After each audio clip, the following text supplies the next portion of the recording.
Isasailalim sa drug rehabilitation ang dating PBA player na si Bong Alvarez. Ayon sa PIDEA o ang Philippine Drug Enforcement Agency, hindi inaresto si Alvarez kundi kusang lumapit sa kanila para magpa-rehabilitate.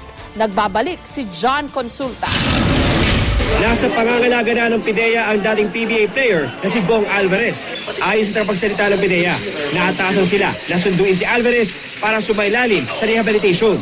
Nilinaw ni Carrion na walang pag-aresto nangyari at voluntaryo nagpasailalim si Alvarez para marehab. Wala ring anumang drug-related na kasong hinaharap ngayon ang dating basketballista. Definitely, hindi po ito yung tipong hinuli and then hindi kinasuhan.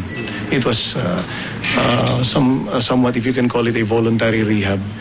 Tumangging pangalanan ng PIDEA kung saang rehab facility dinala si Alvarez. Pero ayon kay Carrion, di raw bababa sa 6 months ang ilalagi ni Alvarez sa rehabilitation center para matulungan itong makarecover.